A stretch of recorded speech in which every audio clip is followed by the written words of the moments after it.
اللهم صل وسلم وبارك على سيدنا محمد. اغلى اخوات واحلى متابعين في الدنيا، يا رب كلكم تكونوا بخير. تعالوا هنحضر مع بعض السفرة القمر دي. بسم الله ما شاء الله، لا قوة الا بالله. هنعمل مع بعض النهاردة السمك المكرونة السويسي المبرومة الحمراء القمر دي، وكمان هنعمل سمك قشر بياض فيليه برضو بطريقة تحفة جدا، احلى كمان من بتاع المحلات. وهنعمل طبعا الطحينة والسلطة، وهنعمل مع بعض كمان الرز الصيادية، احلى رز بني ان شاء الله بامر الرحمن، يعني هتاكلوه. تعالوا بقى نسمي بسم الله ونصلي على الرسول ونشوف عملنا ايه كده مع بعض. اول حاجة طبعا قطعنا السمك الفيليه زي ما انتم شايفين كده، وده سمك قشر بياض فيليه بلدي، مش اللي هو المستورد الابيض اللي هو عامل زي المية الساقعة دي. وبعد كده عندنا هنا المكرونه السويسي الحمراء المبرومه دي، بيبقى طعمها تحفه جدا جدا. طبعا بتجيبي السمك وبتشطفيه كويس جدا وبتنقعيه، ولو في اي شوك ولا في اي حاجه بتبتدي ان انت تطلعي منه شوك، وبتغسل كويس جدا وتحط زي ما انت شايفه كده. هنحضر مع بعض التتبيله بتاعتنا سهله وما فيهاش اي عقد، ما فيهاش اي حاجه. هنعصر نص ليمونه، تمام، هنعصر نص ليمونه ومعاهم فصين توم ما يكونوش كبار. يعني احنا عايزين نحس بطعم السمك وفي نفس الوقت نعمل له تتبيله ملهاش حل. صليتي على الحبيب المصطفى، صلوا كده على الحبيب المصطفى، وندعي لأمواتنا بالرحمة والمغفرة، وندعي لأهل غزة إن ربنا ينصرهم ويرحم أمواتهم.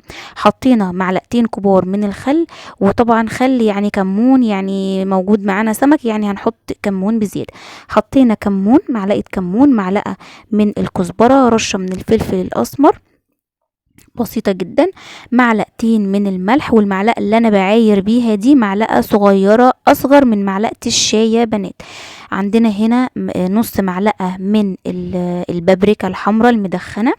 هقلبهم كده كويس جدا مع بعض. ان شاء الله باذن الرحمن هسيبلك برضو كل التتبيلة في صندوق الوصف، تمام. وهنقلبهم كده كويس مع بعض، وهحط كمان عليهم شوية من المية، وادي التتبيلة بتاعتنا.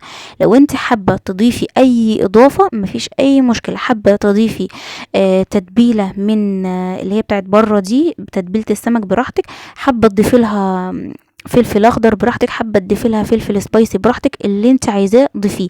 اهم حاجه عندنا الليمون والخل والثوم والكمون وشوية الكزبرة، ده اساسي في اي تتبيلة سمك. بس تتبيلة السمك الفيليه مش هتحتاج منك غير يعني ان انت تلونيها بس كده بالتتبيلة علشان تدوقي طعم السمك الجميل. يعني احنا عايزين ناكل السمك طعمه يبقى حلو، مش عايزة اكل تتبيلة. صليتوا على الحبيب المصطفى. هنا طبعا ضفت التتبيلة، تمام، على السمك الفيليه وعلى السمك المكرونه، علشان طبعا متبقاش حادقه معاكي، يبقى هو ده المعيار المظبوط بتاع تتبيله السمك. اللهم صل وسلم وبارك على سيدنا محمد. يلا انزلي تحت في الكومنتات صلي على الحبيب المصطفى. هنا في الوقت ده طبعا انا خلاص تبلت السمك الفيليه بتاعنا، تمام، حطيته في التلاجة شوية يشرب بقى من التتبيلة. وطبعا احنا ما زودناش ملح اوفر في التتبيلة، الملح بتاعنا مظبوط، التتبيلة بتاعتنا مظبوطة، هيطلع معاكي سمك بجد خرافي ملهوش حل. بالذات السمك الفيليه، انا بنبه عليكي تاني، بالذات السمك الفيليه ما تكتريش في الملح عشان تعرفي تاكليه، تمام. هنا بقى حضرت كوبايتين من الدقيق، نخلتهم كويس جدا، حطيت عليهم معلقة كبيرة من البيكنج باودر، وكمان هحط معلقة صغيرة جدا او نص معلقة من اللون اللي هو كركم، او اللي هو اللون اللي هو الزعفراني ده، تمام. وكمان هحط معلقتين من الملح برضو من المعلقة الصغيرة اللي انتوا شايفينها دي، نص معلقة من البابريكا المدخنة، معلقة من الملح، معلقة من الكزبرة، معلقة من الكمون، معلقة من الفلفل الاسود. وكل البهارات اللي انا حطيتها في التتبيلة بتاعة السمك هحطها في الدقيق الكفر اللي احنا هنعمله.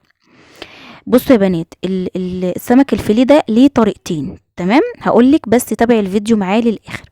هنا يا بنات حطيت نص كوبايه من الميه في الاول، تمام، وببتدي ان انا اضيف باقي الميه تدريجيا علشان السمك اللي انا عايزاه للقوام بتاع الكفر اللي انا هعمله للسمك الفيليه. انزلي تحت بقى، يلا صلي على الحبيب المصطفى. بصوا شايفين القوام، انا مش عايزه قوام تقيل ولا قوام تخين، يعني مش عايزاه قوام تقيله ولا يعني قوام يكون خفيف قوي زي الميه، تمام، ولا قوامه يكون تخين قوي ويبقى مكلكع معايا كده ومش حلو. خلصنا التتبيله بتاعتنا وهنركنها على جنب، وهندوقها كمان عشان لو عايزه ملح هنضيف لها ملح اللي انت عايزاه. هنا عندنا بقى هنعمل الرز البني الجميل. تمام، نصلي على الحبيب المصطفى كده، بسم الله الرحمن الرحيم. هنا بصلايه مبشوره كويس جدا، وهنكرملها مش هنحرقها. تمام كده، هنكرملها، هنقعد نشوح فيها كده لغايه ما تتكرمل معايا زي ما انتوا شايفين كده اهو. وهنزل بقى بكمية المية بتاعة الرز. يعني لو هتعملي نص كيلو رز، هتضيفي نص المية. يعني نص كيلو رز هتحطي نص كوباية من المية كده. تمام، تغلي مع كل البهارات اللي احنا هنحطها دي. تمام، حطينا كوباية المية بعد ما كرملنا البصلاية، حطينا معلقة من الكمون، معلقة من الكزبرة، معلقة من الملح. تمام، وهنحط لو عندك مرقة حطي، خلاص ما تحطيش مرقه من المقاطعه، حطي مرقه من العاديه اللي هي مصريه. يعني مش عايزه تحطي مرقه دي حاجه ترجع لك، ممكن تحطي معلقه من الملح الصيني ده بيدي برضو نفس الطعم يعني.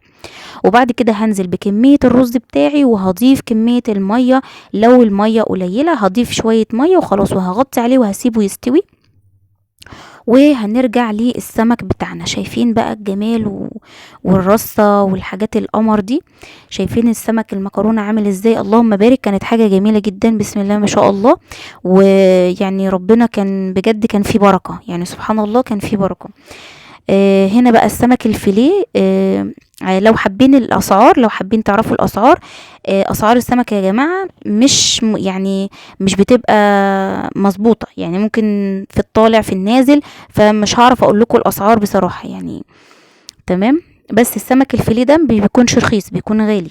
تمام، اول حاجه بقى هنعملها، تعالوا بقى ايه هقولك على الطريقتين اللي انت لو حابه تعملي بيهم.